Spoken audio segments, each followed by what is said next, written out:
Ever wondered what Ikigai is? Well, today I have Nick Kemp on Break the Mould with Anwyn, and we deep dive into this topic and how it brings meaning and purpose in his life and his personal experience of it, and sheds a bit of light on it because it has been used by different people. And my experience has been in the personal development world, but it seems like the message has been mislaid a little bit. And so you'll hear about some of those cultural context to it and how that relates to relationships. Yeah. So I hope you enjoy it. Okay. Welcome to Break the Mold with Anwyn. I'm here today with Nick Kemp, and he has a business called Ikigai Tribe. Could you tell me a bit about that and tell our listeners? Sure, I, Anwyn. Good to see you again. yeah, Great great to see to you. meet you in person a few weeks ago. Yes. So, Ikigai Tribe, it is a community for educators, coaches, psychologists, truth seekers who are interested in the Ikigai concept and who'd like to use it in a professional context Okay. through coaching. And it is one of Japan's most misunderstood words and concepts. Mm, And for me, it's really started as a passion project to correct the Western appropriation or interpretation. yeah. Having lived in Japan, I understood the word. And so about really 5 years ago, I just started a podcast as a passion project where I decided to interview English speakers, Japanese Mm, English speakers who were either academics or authors on the concept. And that slowly expanded to interviewing artists, everyday Japanese. And then it evolved into this education business. So I really educate people on all facets of Ikigai, which is really a psychological concept. So there's all these academic papers on it and relatable psychological concepts. and what got you interested in it? Well, my connection to Japan, and I had a very personal connection to the word when I was introduced to it. This all happened in 1998. I'd returned to Japan to teach English, and I was young and ambitious and sort of showing off my Japanese one day, and a coworker asked me, "Oh, Nick, like, what's your Ikigai?" And I was like, "Oh, what's that?" And her explanation sort of left me speechless. I was like, "Wow, you have one word to articulate, what makes life worth living and why we battle on through life and how we find a sense of purpose." So I was fascinated. It was actually my first day. And so the next day I walked into work hoping to speak to this coworker again and found out she'd been transferred, and I was really disappointed. Oh. And then oddly after that, I didn't really hear the word used that often, despite living in Japan for 10 years. There's other words like yarigai, which is more about what's worth doing, which is like a more practical, everyday concept that I'd hear often. But I really didn't hear Ikigai that often. And then, so 20 years later, so I guess about 5, 6 years ago, I started seeing it on social media, and I started seeing this Venn diagram and Mm. all these romantic interpretations of Ikigai, and thought, I remember that word, but that's not how I remember it. And then I Mm. realized, basically everything about Ikigai online is either factually incorrect or very much a romantic interpretation. So yeah, I had this personal connection to it and almost this sense of someone needs to do something about it and correct it. And Mm. initially I thought it can't be me because I don't know what it is. All I know it's not that. And then eventually I had all this frustration. Thought, okay, I'll do something about it. I'll start a podcast. Mm. Yeah, well, it's interesting because I asked a couple of people, some like, have you got any questions that I could ask today? And not many people were aware of Ikigai, but I am because of being in the personal development space. And I think that's where it's become popular. Mm.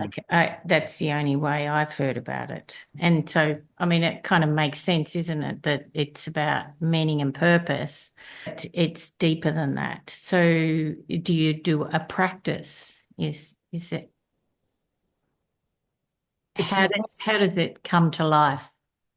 yeah, so it's not so much a practice, but it's more an understanding of what makes your life feel worth living. So Mm, Japan's research pioneer, who I like to call the mother of Ikigai, Mieko Kamiya, she defined Ikigai as having Ikigai sources or Ikigai objects. So that could be hobbies, work, roles, relationships, goals, things to look forward to, even memories.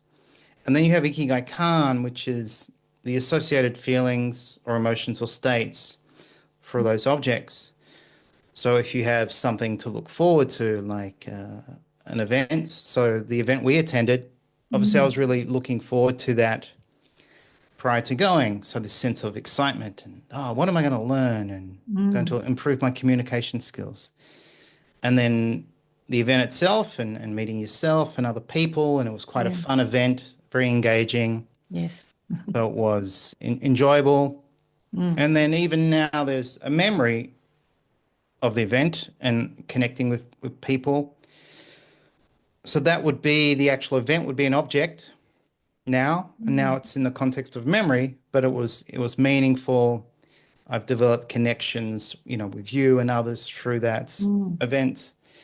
And so I could look back and say, oh yeah, that was an Ikigai experience. So it's Right. it's valuing what you have in life and recognizing what gives your life, meaning or purpose or life satisfaction.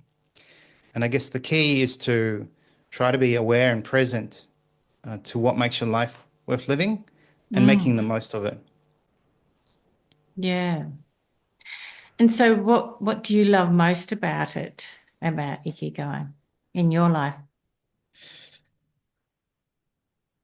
How Well, it's you such a fascinating find. concept. Yeah, Mm, so it's a fascinating concept and word. So we don't have a word for this, mm, and Japanese do, and most Japanese use it very casually.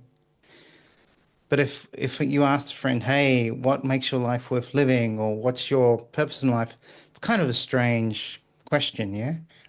Unless you're already talking about that subject. So it's used casually, yet there's all this research about it, and it has been adopted as a psychological concept, and it's gaining traction outside Japan. And it's fascinating in that most of the time we're just going through life and dealing with each day and struggling with this, and we don't stop and think who matters to me or what matters to me. yeah. And Ikigai is this reminder. So Ikigai is the answer to the question of what makes life worth living. And I think we need to spend more time thinking about, oh, what is the answer to that question? And it can be personal, social, it can also involve service. So it involves Mm, all aspects of your life. And yeah, Japan has one word for it, where it seems most other cultures or languages don't. mm. Finding your meaning, or like when we talk about relationships. So is that like your shared values or, your mutual support and your experiences together? Like, how does that manifest? Yes, so Ikigai is very much tied to your social world. So that would Okay. include roles and relationships and the people you love, partner, children, friends. And some academics on the concept actually say you can only experience Ikigai through relationships. And Right. it's very much social.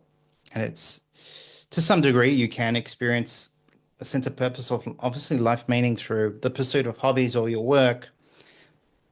But more often than not, they're still tied to some social context. Like if you play sport, Mm. you're playing sport with others.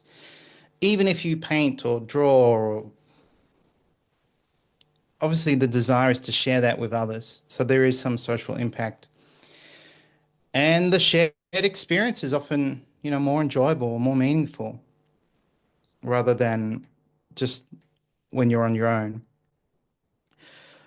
And the mother of Ikigai, Mieko Kamiya, she identified seven Ikigai needs, and they were life satisfaction, change and growth, having a bright future, and resonance, this idea of social affiliation, and that you have meaningful relationships, that you feel needed, and you have at least one significant other where you're giving and reciprocating love.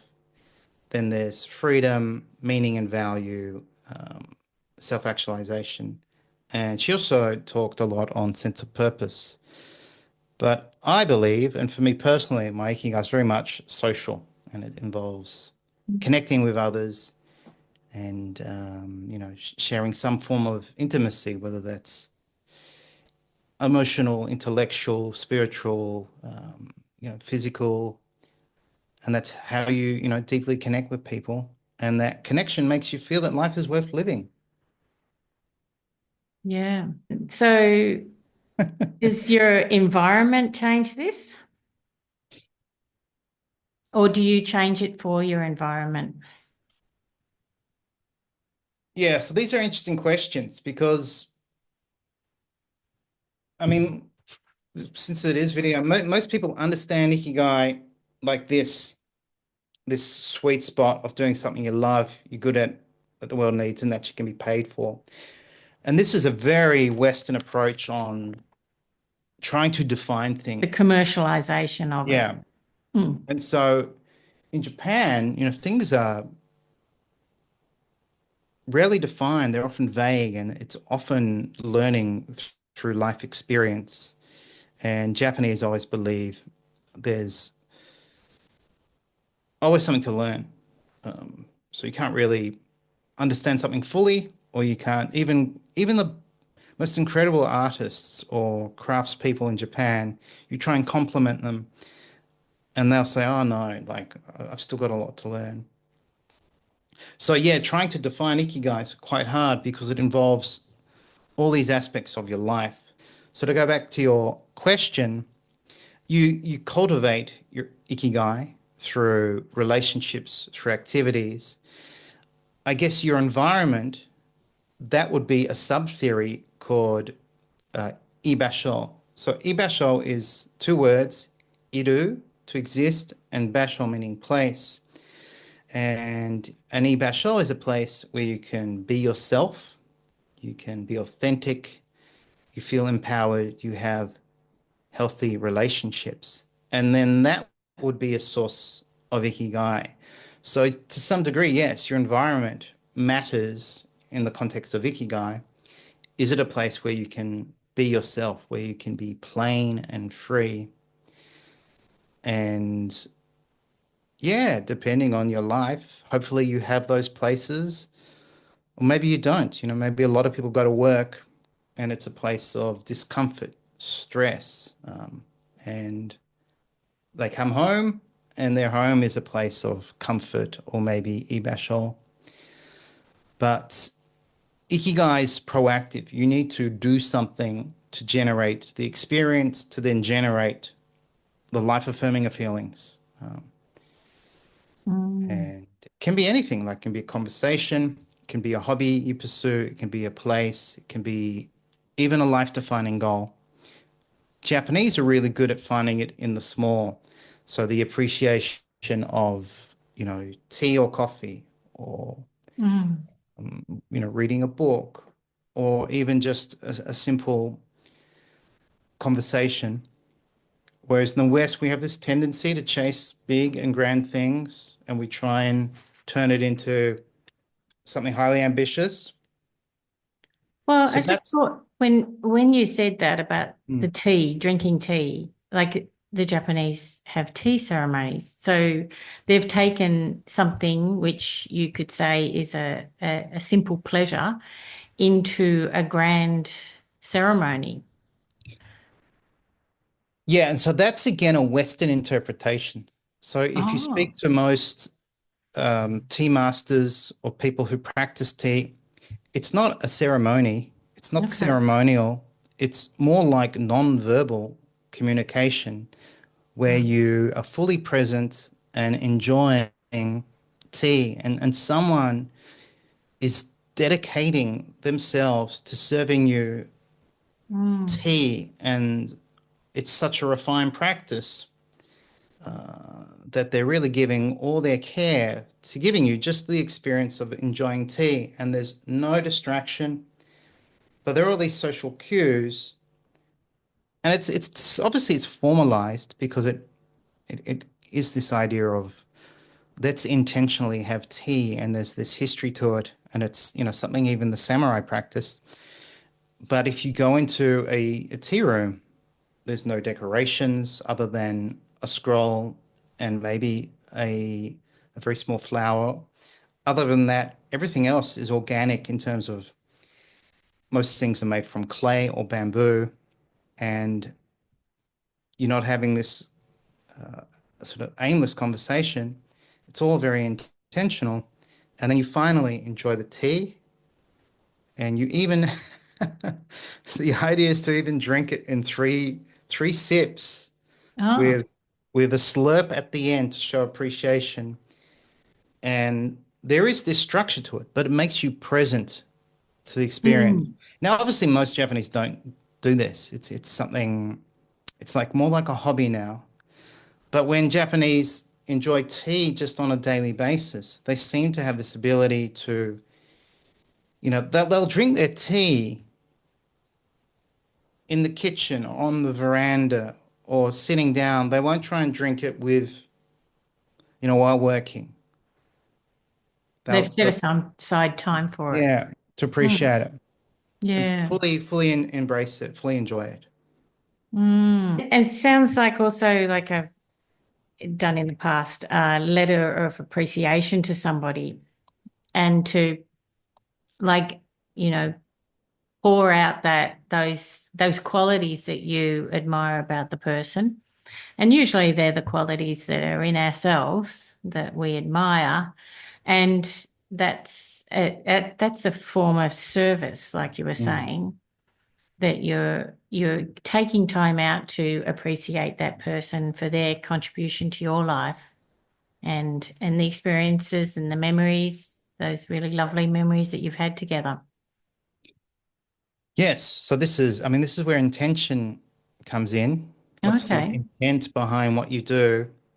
And it's always a joy to go to Japan because for the most part, almost every interaction, you feel like you're being cared for or served. So if you go to Mm, even to a convenience store, you feel like you're being served. Whereas you go to like a supermarket here in Australia, you'll see the staff chatting to each other and they go, "Hi, how you going?" And then they continue their conversation and yeah. it might be 6 p.m. and then they say, "Oh, have a lovely day." And they're not even present to the time of day. And it's Mm. all very laid back and casual, which is obviously part of our culture. But in Japan, you always feel served. There's intention behind every interaction. And so this is why this culture has this lexicon of interesting cultural concepts or words that's something we understand, but we just don't have a word for it because it's not valuable enough in our own culture. Or in Japan, they think this idea of service or dedication or being present valuable through language, they encapsulate it into one word. And so Ikigai is, one of many of these unique words. And it's just fascinating. And then some of them, like Ikigai become a subject of psychological research. So it includes flourishing, growth, relationships, and obviously, gratitude comes into that. And so what is the history? You just mentioned that. Like how long far does it go back, or is it time eternal? I mean, it does have a history, and it's certainly evolved over time. Oh, really? And I mean, the origin of the word is it's a compound of the verb ikiru, which means essentially to live, and gai means value. So one theory is gai is a reference to kai, which are shells. And so shells were either used for trade historically, or there was this game in Japan called kaiwase, where they would have these beautiful shells that would be decorated, obviously hand painted, and essentially a shell matching game. And they'd have like 180 shells. And so 90 of them would be, I mean, there'd be pairs essentially. And they would basically, like a card game, they would turn them over and try and match them. And only Right. the wealthy or only the sort of the imperial court could afford this type of game. And so value was associated to that. And so Ikigai is this sort of combined idea of what, your life and what's valuable. And I guess pre-war, collectively, like the emperor would have been a source of Ikigai. And then post-war, I guess Japanese had all these freedoms and became more individualistic.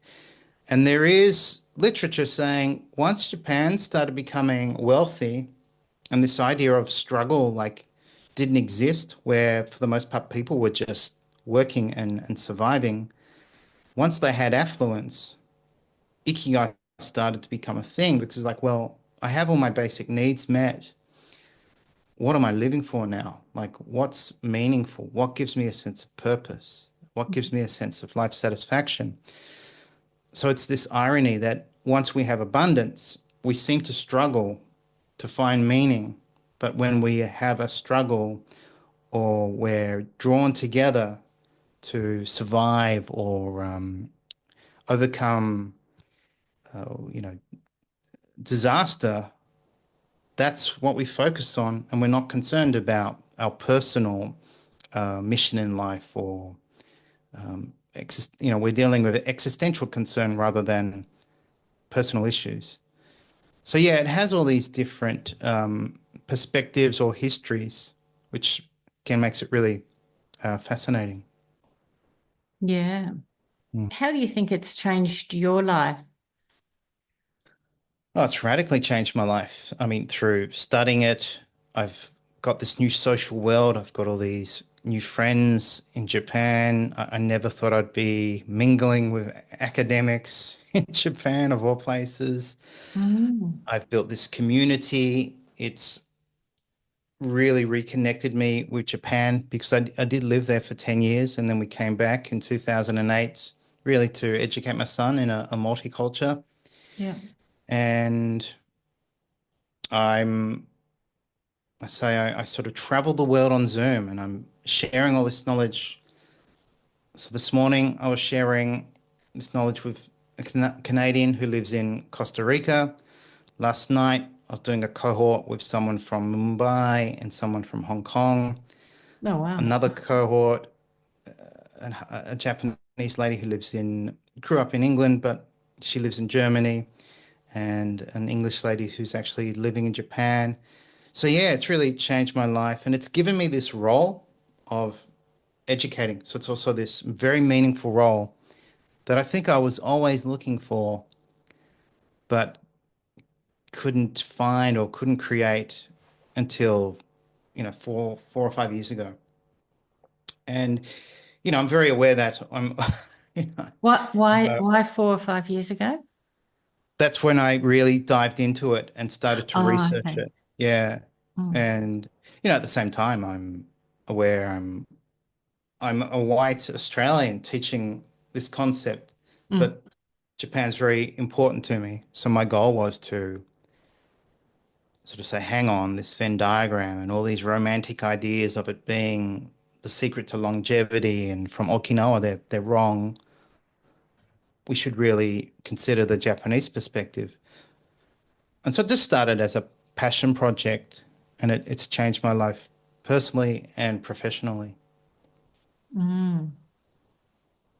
So, what line of work, this is your job now, is that right? Yeah, so I mean, it's really changed my life. I self-published a book, which I thought I'd never do. I now teach people. I have my own certification program to teach people the concepts in great detail, and it's all evidence-based, backed up with papers, so that they can then pass it on and teach others or coach others. So it's one of these unusual businesses that it seemed to organically grow or evolve from my audience. So once my podcast did quite well, and I started to build quite a large audience. And then I had people basically emailing me or messaging me saying, "Hey, I want to coach this concept. Do you have some sort of program?" And my background's in marketing, and I thought, wow, Oh, okay. this is the first time in my life where people have literally sent me emails asking me for something they wanted. And that's when it got quite serious. I thought, okay, I need to first see if it's okay. And I asked these academics saying, look, there's this demand for people wanting to coach the concept. Is this okay? And can I share your research? And I was supported. And yeah, it's led me to do online summits with these academics. I did my first retreat last year, in-person experience. And I'm also on my way to publishing a book with a publisher this year. So it's really changed my Amazing. life in so many ways. Did it involve Ikigai? So the It, retreat or yeah, the the retreat that you did. um yeah, so the idea was to go to Japan and see and feel experience Ikigai in Japan, personally, but also observe Japanese. So it involved things such as making pottery, going to a Zen temple where we got special access to do zazen, so seated meditation, and then sutra tracing and beautiful zendetta, so Zen temple and garden that's almost has no tourists. So it's sort of my secret place. And then learning from Japanese. So we had guest speakers. We had a one-day workshop where we had some academics. And yeah, it was an idea to make it really a study trip, but also make it very experiential so people could experience for what would be meant, for many Japanese sources of Ikigai, making pottery or tea ceremony or Mm. being very mindful and appreciating nature. We also did indigo dyeing, um, and it came with its challenges. A lot of people had specific dietary Yeah. requirements, and there were some cultural issues. So What sort of cultural issues? oh, just people from different cultures and their expectations and Oh, yes. so what they thought was acceptable to do, or Mm. and Their level of comfort. yeah, and I'm forming relationships with hotels and these people who would open their doors for us, and just I wanted the participants to sort of embrace this kind of quiet appreciation. So in Japan, Japanese quietly appreciate things, and you don't hear them screaming or laughing or saying how great something is because they're mindful of the people around them. Hmm. Whereas if you're sort of going, "Oh, this is amazing," "Oh, how fantastic," you're really disrupting this harmony. And that was one of the goals, was to let's embrace that. And that that didn't always work. Did you Um, have Americans on the? well, we did, and this lovely American lady was probably the the most respectful and mindful. Right. She actually the editor of my book. So Oh, okay. Yeah. So yeah, but I mean, you're bringing people together for 6 days, so there's bound to be Yeah, of course. little um, communication issues, and Mm. that was a learning experience because yeah, we were very lucky. We got access to a lot of places that normally you'd never get access to, and so it was important that we really show appreciation for that and Yes. be present. I mean, a lot of people cannot get off this as well. They're sort of on their phones, and at times I had to say, right, everyone turn off your phones, Mm. put them away. Um, so that sort of helped me now think about how I'll frame the next one. We've attended a health retreat in, where is it? Queensland. It's a detox from help, like food type things, like, coffee, uh, cigarettes, obviously, Yeah. uh, dairy. Uh, they didn't have any meat, and yeah, and gluten and like gluten and wheat and things like that. But one of the other things that is a major one was phones. You weren't allowed to. Well, yeah, I was told by my partner. He said that you're not allowed to have phones, so I left it at home. But then that causes a bit of a problem because, like, you get to the airport and you haven't got a phone. You don't know what time it is. Like, yeah, like we do Yeah. rely on them very in a big way. But yeah, I coped. But yeah, then we discovered that there were people you could go because they also didn't have internet, so Mm. that kind of stopped them from using them. There was only one spot. Yeah, I mean, that's kind of the problem. We need them. They're very convenient, but I Mm. mean, for They every time rule you our take a, lives. yeah, but every time you take a photo of something, you're removing yourself from the experience. Absolutely. And Mm. then, I mean, you probably Well, open up your phone, you'd have thousands of photos now that you don't really look at that often. no, Um, that a balance of, I mean, I think next time I'll have someone just record the whole thing and say, right. right. And I mean, obviously, yeah, there's got to be time to take photos, but if it's sort of any activity where it requires patience and presence, say, hey, we'll take care of it. You don't have to Yeah. worry about taking photos. Well, yeah, children went to a Steiner school, and up until the age of 7 is the age of imagination. And so it's a 7-year cycles, and they actually don't, they say that you shouldn't take photos of your children until that age because it brings them into a consciousness, an awareness of themselves that they don't need to have until they're 7. Mm. Oh, that would be hard for a lot of parents.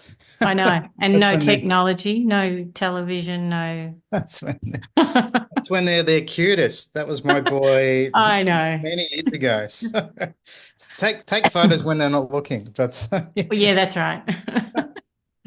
Yeah, but that I mean that But is posing for yeah, photos in that sort of making them really conscious. Yeah. that's a good point. And I do. But I have this concern like, oh, the younger generation, they're gonna lose this childhood creativity. Like Yes. there's so much distraction. They're Mm. learning to be on screens. And Mm. I mean, I remember sort of looking outside the window, you'd be on your bike or playing street cricket, and Yeah. you just don't see that anymore at all. And it's No. shocking. It's like, wow, technology's really changed how we behave. So this is why it's important to have Ikigai, which Mm. generally is, positive behaviors that get you out and doing things. But even some Japanese would say smoking or drinking is their Ikigai because it's like a coping mechanism. So if you do have a very stressful job, if at the end of the day you're looking for that first sip of beer and it gives you that sense of, I can now relax and forget about work, it's like a valid source of Ikigai, while not healthy and not something I'd recommend. Mm. This is this is why Ikigai is, very subjective and personal. Uh, Mm. so, sort of Yeah. interesting. Hmm. You had somebody on who was talking about truth and love. Yeah, so that's again the subjective nature of it. So I would say I'm a truth seeker, and truth matters to me, and so Mm. that's kind of why I did the podcast. And then love, um, all its forms, whether it's a general love for all people or love for family, love for friends. So I never know what I'm going to hear every time I have a guest. Mm. And for my new book, I interviewed 30 Japanese to give me kind of in a nutshell what their Ikigai was. And yeah, you have all these different examples from someone saying, "Oh, it's tea ceremony, and now my son's joining me on this journey of learning tea," and you can tell, wow, this tradition really matters to them. And then for someone else, it's like making computer games that my friends can enjoy, or it's some even saying, "I can't identify any Ikigai in my life. I don't know what it is." So that's another idea about it. Is that they haven't found it? Yeah, oh, they can't. Yeah, so I don't like to use the word find, even though that's what we use in the West, like find your Ikigai, and even I use that sort of for my marketing. But it's something tied to your values, so it's something you uncover. Mm. But yeah, it's fascinating. Even some Japanese think, oh, it has to be something significant or important. And even some academics would relate Ikigai to self-actualization. And then you have other academics relating it to like, no, it's a spectrum. It's a spectrum of all things that make life worth living, from your morning cup of tea to a meaningful discussion to doing work you find engaging to the pursuit of a life-defining goal. So even among Japanese scholars, there's differences into like how much Ikigai you can hold at any one time. And Oh, really? yeah, so You can some might hold, say only it's, hold so much. yeah, like if you're honest with yourself, like, Oh, and that kind of relates back to being present, doesn't it? yeah. Because, when you're multitasking, you're not present because you're not giving all to one thing. Yeah, so I mean, when my son was this age, he was like, Mm. well, probably my biggest source of Ikigai. My whole life was Yeah. revolved around him and his happiness and him being this joyful little person and Mm. making sure he felt loved and feeling love from him. Now that he's 21, he's still a source of Ikigai, but our dynamics changed. He's Yes. more independent. Don't feel any Ikigai for him. It's like, and I can't. It's really weird. You can't ground your kids and you can't say go to your room because that's where they want to be now. Um, and then you can lose Ikigai. Like Mm. Oh, you could lose Ikigai. You could lose your job or a person you love, yeah. or it changes over time. And Mm. so you fall in love, that person is your Ikigai, maybe you fall out of love, or you love your work, but then you slowly start to realize, oh, this work's not for me anymore, and I need to move on, or I need to try something new. Um, so it's always kind of changing with you as you grow and age, and Yes. as you learn more about yourself. And it's also very forward thinking when you were young because it's very much tied to this idea of goals and the feeling that your life is moving forward is another way to understand it. Like what gives you the feeling that your life is moving forward? So we both attended that event to improve Yeah. our communication skills. Mm. So it's like education, learning. But there might Mm. be a point where I think, for the moment, I'm learned enough, or if I'm Yeah. much older, I might be more reflective and Yeah. think about what I've done, and maybe the simple things will be more meaningful as I get older. Mm. Mm. Yeah. And it's interesting what you're saying about, like some Japanese businessmen might find the the drink at the end of the day, the most Ikigai thing. But I mean, they work very hard, and I heard that they only have like 2 weeks off a year or something, and sometimes they're out late and work long hours, like it would be difficult to find something that was of meaning in your life when you were doing that. Exactly. So I mean, this is the irony. Like Japan's got all these beautiful cultural concepts, but its modern culture is like, yeah, it's got some serious problems. One is overwork. They Mm. even have a word for death by overwork, Oh, karoshi. Yeah. wow. And, you have people dying, literally dying at work from heart attacks or just exhaustion, Yes. or people who just decide, I can't do this anymore, and they take their own lives. And Right. it happens so much. Japan has a word for it. But yeah, you can imagine.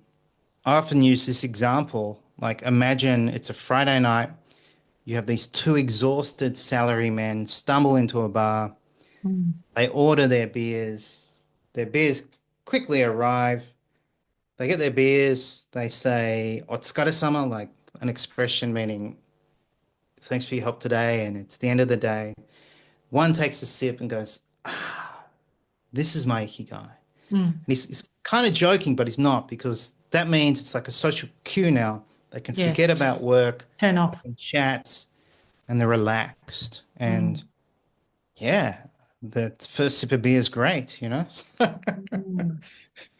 So it's a real thing. It's like this coping mechanism for some, it's creative expression for others, it's relationship for some people. It Mm. could be their hobbies. Like some people really live for their hobbies. Um, I was watching the Essendon game last night with Port, and I was thinking, oh, we're not going to win. We've lost our two games. Sorry, This is I going to don't be watch football. it's going to be a crappy year. But in the final quarter, we started to gain momentum, and like every goal, I'm like, oh yes, and we're going to win. And then Right. finally, we won. It's like, and you could see the crowd; they were just so happy. These Wow. people were swinging their scarves and yelling and screaming. So that's a really good example, like of a collective ikigai where Mm. supporters go. You see it at the World Cup, and people really live for their hobbies or they live for sport as a spectator, and it's so important to them. It's the Yes. one thing they look forward to on the weekend. Yet when the team loses, it's so painful. They go Yeah. home depressed or angry. And I think you said it right there. I feel like uh, what's important to you, Exactly. and this is something that we talk about in NLP. So when we want to elicit people's values in life or in any aspect, we ask what's important to you. Great question. Yeah. Yeah. And so that it gives you all the answers, doesn't it? Like, because everybody's answers are different. Mm. And I mean, the tragic thing is we don't make space for these kinds of questions. Like, Mm. how often has anyone asked that in the last 6 months? Like, what's important to me? What matters to me? What do I Mm. want to be doing? Like, Yes. realistically, I'm not talking about some unrealistic drama. Like, what do you want to be doing with your time every day? Mm. And what is it? Who is important to you? Um, Mm. because we kind of live the status quo. We just get through work, weekend, cycle, and if you pause and think, well, what matters to me? And then your intuition kicks in, it often tells you what the next Yeah. step is or what to do. It's the And first that, thing. yeah. Yeah. Yeah. And it's Yeah. value based. It's very That much based on intuition. your values. Yeah. Yeah.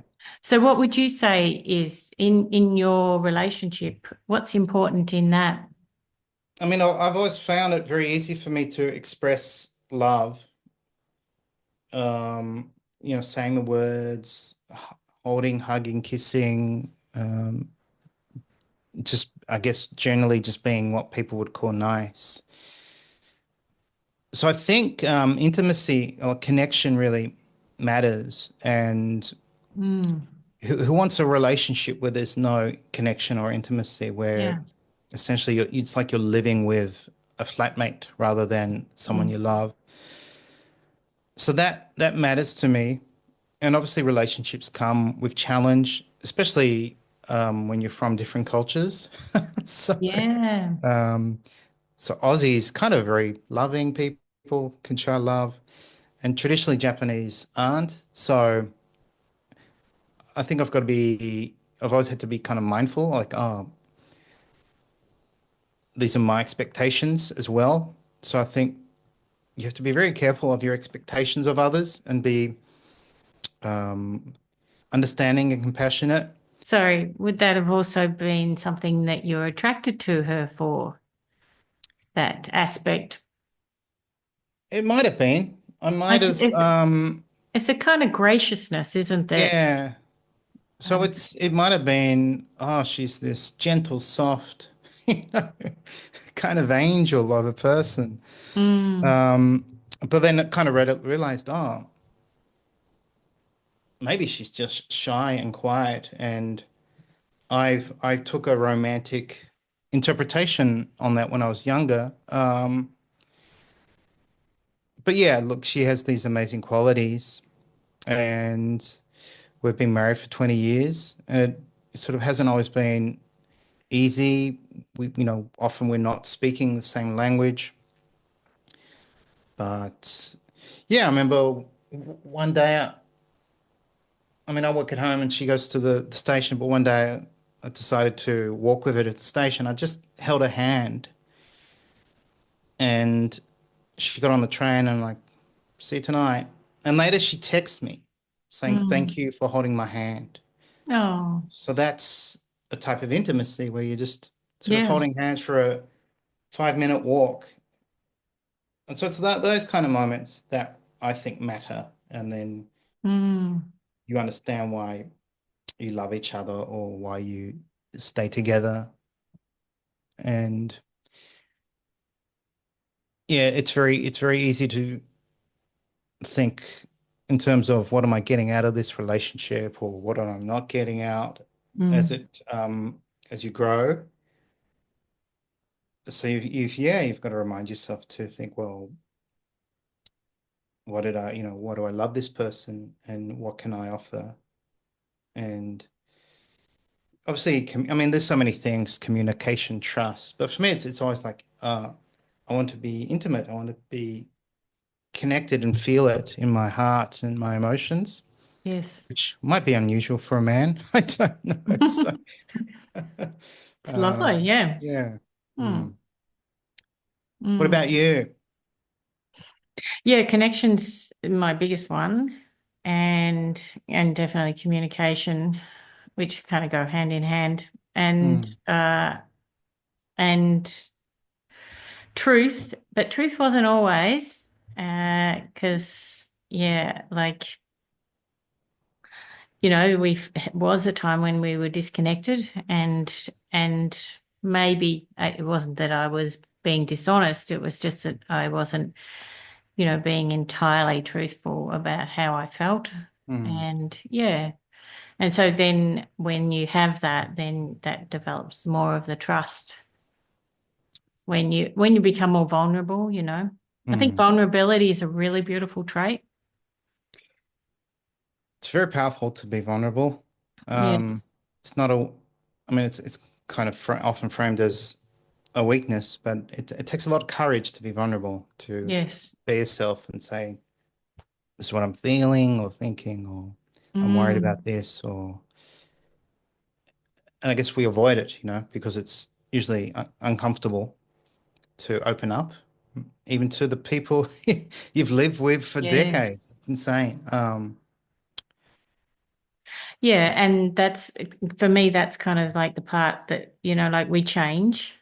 And some people change so dramatically that they can't deal with that. And then that's why they break up, because they Mm, think this person's changed so much, but you both have changed.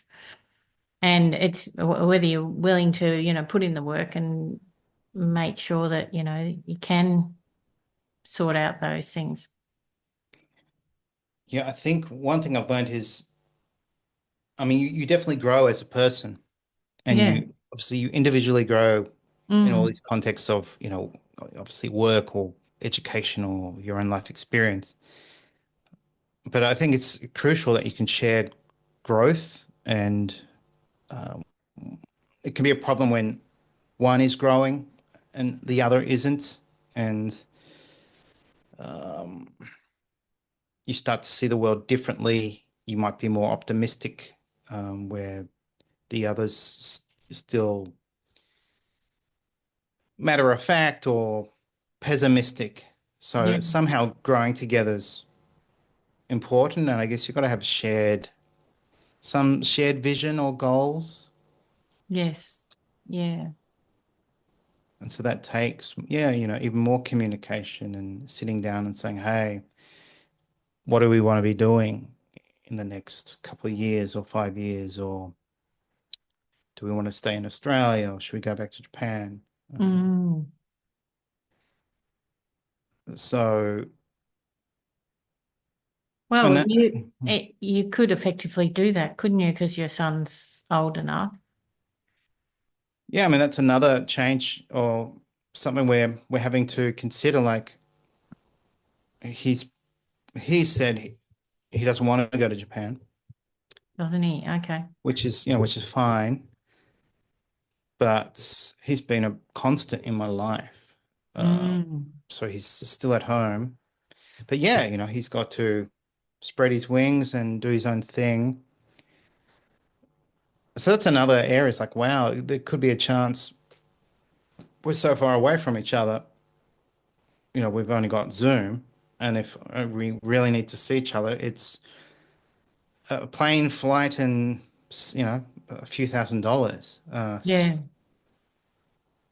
So that's quite a big commitment. But then if we stay together, everything pretty much stays the same, and Mm. this opportunity to grow all of us really, for him to grow. He probably needs to leave home to do things he hasn't done, and I probably need to go back to Japan for my business, and my wife probably wants to go back in some ways to spend time with her family because her father's getting old. Yeah. Several of her aunts have died, and um, yeah, life. We go through all these life changes or cycles. Mm. True. Yeah. Yes. Yeah. The dynamics certainly changes Mm. once they're grown that age. Yeah. So, And does he think about Ikigai? not really. He's No. He's sort of in the Western culture fairly.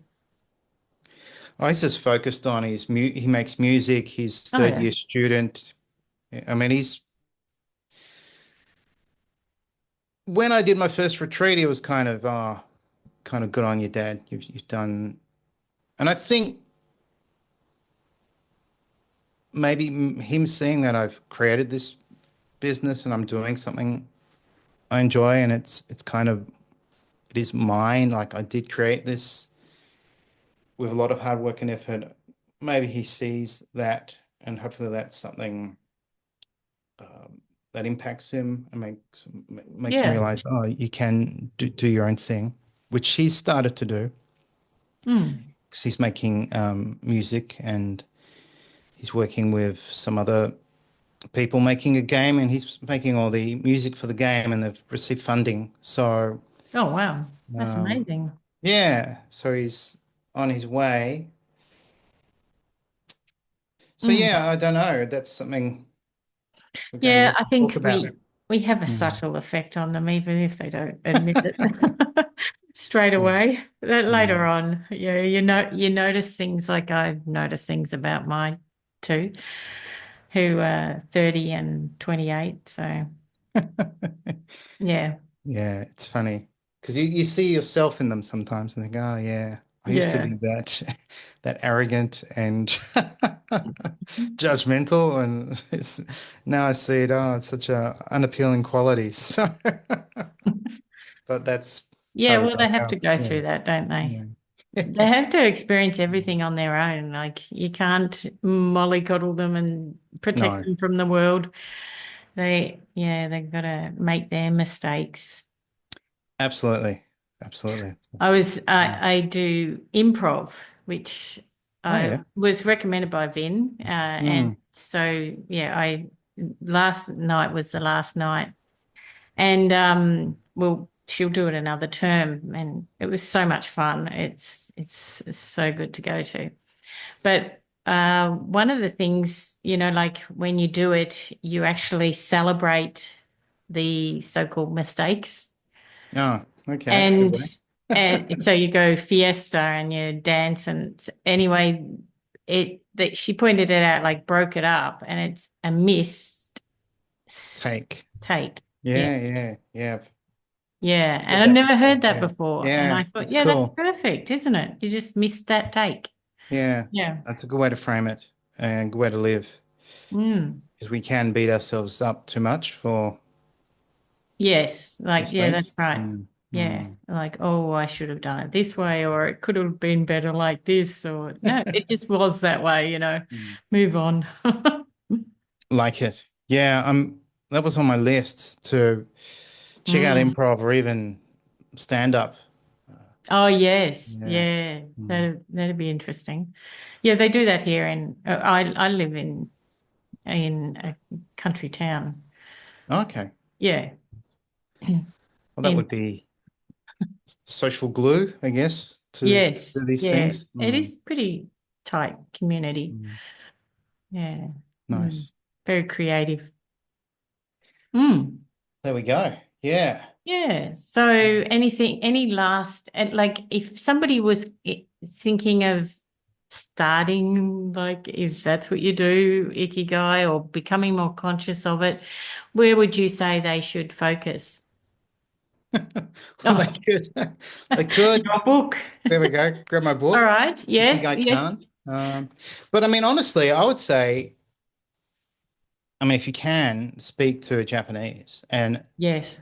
initially they'll go, "Oh, Ikigai," like they'll be shocked, you know, the word. They might even struggle to think, "Oh, Ikigai." But if you can have a conversation, it'll just give you this perspective of how every day it is for Japanese, to the point where they don't even think about it. But then, if they're really interested, they could check out, I have a podcast too, so they could listen to Yeah. that or read a book. But try to avoid these ideas of definitions, and it's a sweet Mm. spot, and it's a word from Okinawa, and it's the secret to happiness, and all these kind of taglines. It's much deeper than that, and I'm still learning as well. It Mm. includes so many aspects of our life, like even existential psychology, like where you overcome a challenge or struggle and you realize, oh, I'm capable of more, and I've learned something from this pain and struggle, and I have more appreciation for others or life. That gives you Yeah. this strong feeling of ikigai. Mm. So keep Mm. an open mind to it, Mm. would be Yeah. my advice. So where can people reach you? Best way would be to go to ikigaitribe.com, Yep. and it's got everything on there. So my links to my podcast, my courses, my book, and feel free to Yeah. send me an email. Hmm. Mm. Nice. And thank you for having me Yeah. on today. No, thank you. It's been wonderful chatting. Hmm. Good to see you again, Madam President, I was going to say. I did watch Oh, it. did you? Yeah. So it's And probably a bit dated. I think I did a better job. Yeah, you did. You He did. he he kind of was very low key about it, wasn't he, for being a president? Yeah, I was trying to remember. Was he in a barn or an airfield or something? Airfield, yeah. Airfield, yeah. Hmm. Hmm. Yeah, it was a big movie at the time. It was seemed I didn't realize there were so mm. many aliens. Cool. Mm. It's funny.